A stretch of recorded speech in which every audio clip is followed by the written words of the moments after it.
আমরা সবাই মিলে কাদের ভাইয়ের নেতৃত্বে আমরা দলটাকে পুনর্গঠন করি। এরশাদ সাহেব আমাদেরকে রেখে গেল, আমরা আলোর মুখ দেখলাম না। আমরা পিছনে কাতারে বসেছি, আমরা সরকার গঠন করতে পারি নাই, আমরা নতুন কোনো পরিকল্পনা করে বাস্তবায়ন করতে পারি নাই। এখন মাননীয় চেয়ারম্যান যারা আছে তাদের কারণে দেখেন, আপনি যে তাদের স্যাক্রিফাইস করবেন, তাদের কি আছে, তাদের অতীত কি?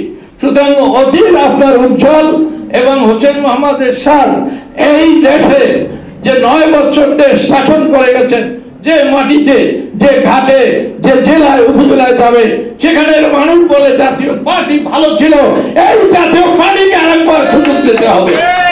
সুতরাং আজকে নেতৃত্ব আপনাকেই দিতে হবে। আগামী দিনে আল্লাহ যদি দয়া করে আমরা এই সরকার গঠন করবো, এটা আমি বিশ্বাস করি। আপনারা সাহস নিয়ে এসেছেন এবং অনেক কর্মী, নূতন নূতন মুখ আমি দেখলাম যারা ইতিমধ্যে এসেছেন, তাদের অঙ্গীকার ব্যক্ত করেছেন। এই পবিত্র অঙ্গীকার আল্লাহ কবুল করুন, সবাই বলেন আমিন। ইনশাআল্লাহ আমরা দলকে শক্তিশালী করব এবং দেশের সার্বিক রাজনীতি নিয়ে আমরা টাইম টু টাইম বলবো, চেয়ারম্যানকে আমরা সহযোগিতা করব। আপনারা সবাই আমাদের জন্য দোয়া করবেন।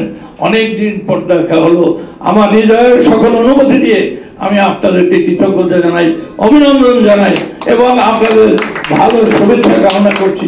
আল্লাহ যেন আপনাদের আশা পূরণ করে, আল্লাহ যেন আপনাদের পরিবারকে সম্মানিত করে। আসসালামু আলাইকুম।